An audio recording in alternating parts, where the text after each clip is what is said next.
बहुत पुरानी बात। एक राजा था जो अपनी बुद्धिमानी और ज्ञान के लिए अपने ही राज्य में नहीं बल्कि दूसरे राज्यों में भी बड़ा प्रसिद्ध था। संसार में ऐसी कोई वस्तु नहीं थी जिसका उसे ज्ञान न हो। कोई भी चीज और कोई व्यक्ति भी उसकी नजरों से बच नहीं सकता था। उसकी एक बड़ी अजीब आदत थी। हर दोपहर को जब घर के सब लोग खाना खा चुके होते थे और खाने की मेज से सारी चीजें उठाकर जब उसे बिल्कुल साफ कर दिया जाता था और केवल राजा ही खाने के कमरे में अकेला बैठा होता, तो उसका विश्वसनीय सेवक चांदी के बर्तन में कुछ ढककर लाता और चुपचाप राजा के खाने की मेज पर रखकर चला जाता। उस सेवक के जाने के बाद राजा चुपचाप उस बर्तन को खोलता, उसमें कुछ निकाल कर खाता और खाकर फिर उस बर्तन को उसी तरह कसकर बंद कर देता जैसा उसका सेवक उसके पास छोड़ गया था। घर के किसी भी आदमी को यह नहीं मालूम था कि इस चांदी के बर्तन में क्या चीज है, क्योंकि घर के किसी भी व्यक्ति को उस बर्तन को खोलने की अनुमति नहीं थी, यहाँ तक कि राजा के विश्वसनीय सेवक को भी नहीं। एक दिन राजा के उस सेवक के मन में यह जानने की तीव्र इच्छा हुई कि इस चांदी के बर्तन में ऐसा क्या है जिसके बारे में राजा के घर के किसी भी व्यक्ति को नहीं मालूम और न ही उन्हें यह जानने की आज्ञा है। वह अपनी जिज्ञासा को रोक नहीं पाया। उसने सोच लिया कि आज वह यह जरूर जानकर रहेगा कि इस चांदी के बर्तन में ऐसा क्या है जिसको राजा सब लोगों के चले जाने के बाद ही मंगवाता है। उस दिन जब वह सेवक अपने राजा के लिए वह बर्तन ले जाने लगा, तो उसने महल के एक सूने कमरे के कोने में ले जाकर उसे खोला।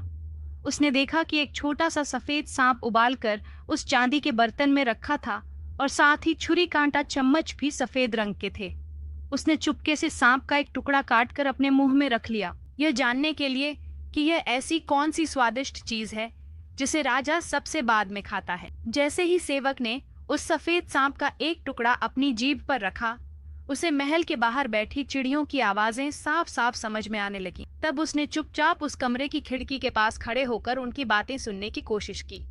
वे दोनों चिड़िया अपने अपने अनुभवों के बारे में एक दूसरे को सुना रही थीं, जो उन्हें कल खेतों, खलिहानों और बागों में हुए थे। सफेद सांप ने राजा के सेवक को अब पशु पक्षियों की भाषा समझने की शक्ति प्रदान कर दी थी। फिर वह चुपचाप जाकर राजा के चांदी का कटोरा उसके खाने की मेज पर रखाया। उसी दिन एक ऐसी घटना घटी कि राजा के सेवक को राजमहल छोड़ना पड़ा, क्योंकि उसी दिन रानी की हीरे की अंगूठी कहीं गिर गई। रानी को राजा के इस विश्वसनीय सेवक पर शक हुआ, क्योंकि सिर्फ उसी सेवक को पूरे महल में आने जाने की अनुमति थी। राजा ने अपने सेवक को बुलाकर रानी की हीरे की अंगूठी के बारे में पूछा, पर उस सेवक ने कहा कि उसने यह अंगूठी कहीं भी नहीं देखी। राजा ने उसे बहुत धमकाया कि अगर कल सुबह तक उसने अंगूठी के चोर को नहीं ढूंढा तो उसे जेल में डाल दिया जाएगा। वह सेवक बार बार अपनी बेगुनाही साबित करने की कोशिश करता रहा, पर राजा ने उसकी एक न सुनी। जेल और मौत के भय ने उसकी जिंदगी दूभर कर दी। उसे समझ नहीं आ रहा था कि ऐसी हालत में वह क्या करे, किससे मदद मांगे।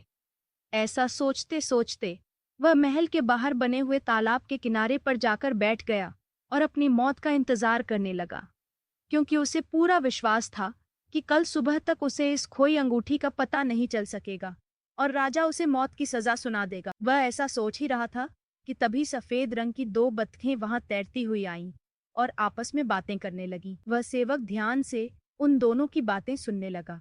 एक बतख ने दूसरी बतख को बताया, मेरे पेट में कुछ चुभ रहा है। आज जब रानी राजा सुबह सैर करने आए थे, तब रानी ने पानी से हाथ धोने के लिए इस तालाब में हाथ डाले तो उसकी अंगूठी पानी में गिर गई और मैंने उसे झट से निगल लिया। अब वही अंगूठी मेरे पेट में चुभ रही है। सेवक ने जैसे ही उस बतख की बात सुनी, वह फौरन तालाब में उतर गया, उस बतख को पानी से निकाल कर ले आया और दौड़ा दौड़ा रसोई में जाकर रसोइये से बोला, आज शाम के भोजन के लिए तुम इस बतख को काटो।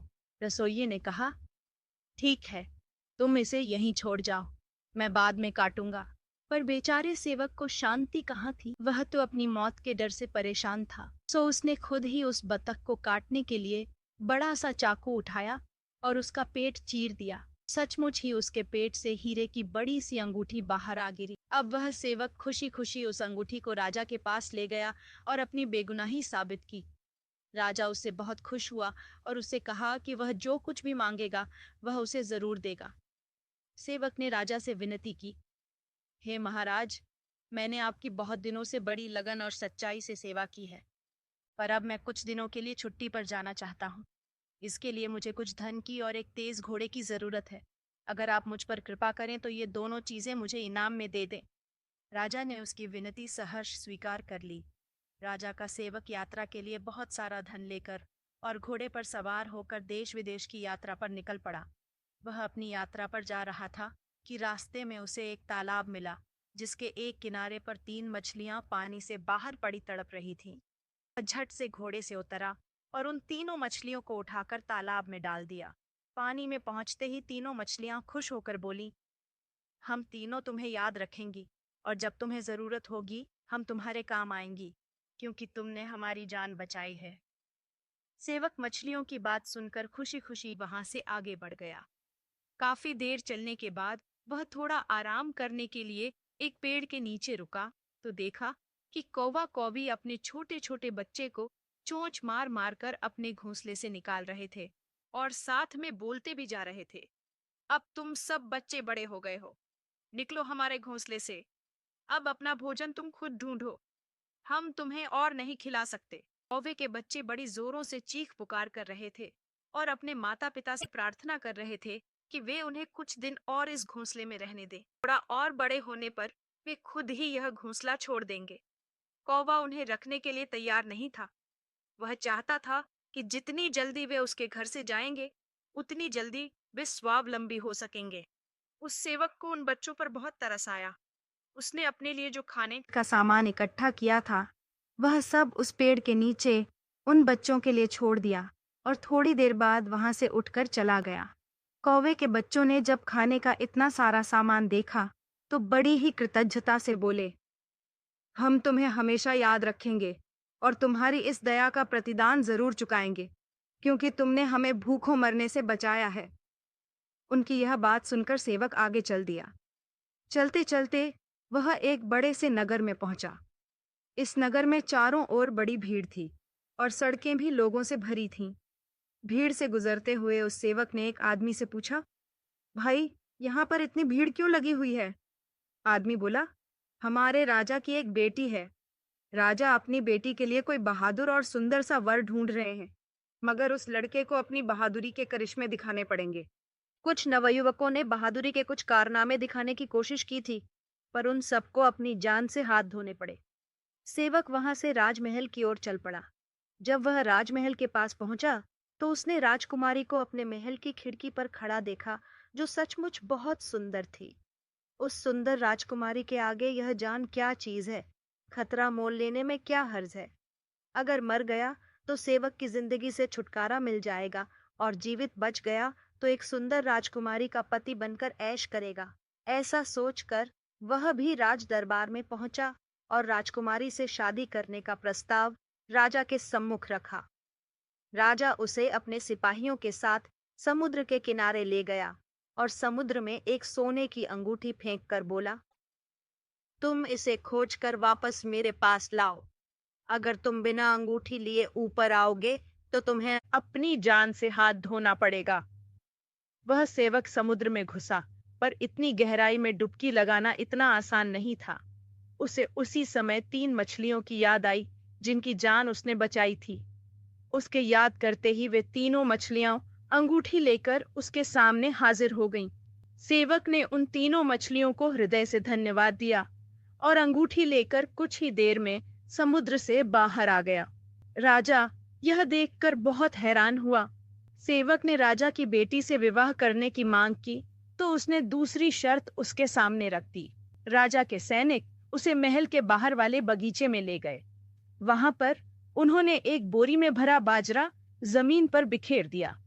राजा ने आज्ञा दी कि अगले दिन सुबह तक सारा बाजरा बोरी में भरा होना चाहिए, नहीं तो उसे अपनी जान से हाथ धोना पड़ेगा।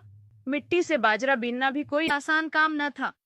पूरे दिन वह यह काम करता रहा, पर जब थक गया तो उसे कौवे के बच्चे याद आए।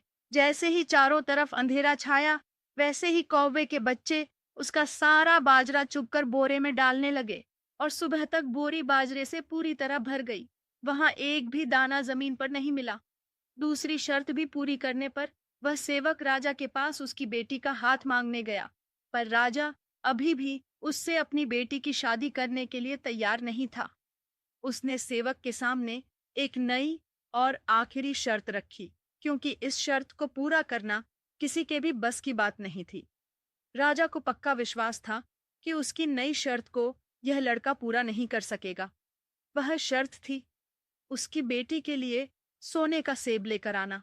बेचारे सेवक को पता ही नहीं था कि सोने का सेब सचमुच होता भी है, और अगर होता है तो कहाँ होता है। वह इसी सोच में अपने घोड़े पर चढ़कर सोने के सेब की खोज में निकल पड़ा, पर कहाँ जाए। इसी सोच में वह उस राजा के राज्य की सीमा से बाहर आकर एक जंगल में घुस गया। चलते चलते जब वह थक गया तो घोड़े से उतरकर एक पेड़ के नीचे बैठकर आराम करने लगा। तभी एक सोने का सेब उसके सामने आकर गिरा। सेब देखकर वह बहुत हैरान हुआ। उसने ऊपर निगाह दौड़ाई तो कौवे के बच्चों को पेड़ पर बैठे देखा। सेवक ने उन्हें अपने पास बुलाया और उनसे उस सेब के बारे में पूछना चाहा, पर उन बच्चों ने कुछ नहीं बताया और बोले, हमने जैसे ही सुना कि तुम्हें सोने का सेब लाने की शर्त पूरी करनी है, तो हम इसकी खोज में निकल पड़े, और बड़ी ही मुसीबतों के बाद यह हमें मिला, और अब यह तुम्हारे सामने है। तुम इसे राजा के पास ले जाओ और राजकुमारी से विवाह कर लो, क्योंकि इस बार राजा और कोई शर्त नहीं रखेगा। यह सोने का सेब तुम्हारे लिए भी भाग्यशाली है। सेवक खुशी खुशी राजा के पास पहुंचा और सोने का सेब उसके सामने रख दिया। राजा के पास अब और कोई बहाना नहीं बचा। जो इस सोने के सेब को ले आया, उससे बढ़कर बहादुर और साहसी और कौन हो सकता है। यह सोचकर राजा ने खुशी खुशी अपनी बेटी का विवाह उस सेवक के साथ कर दिया। सोने का सेब भी उसी को इनाम में दे दिया, क्योंकि यह सेब उसकी बेटी के जीवन में खुशियां लाया था।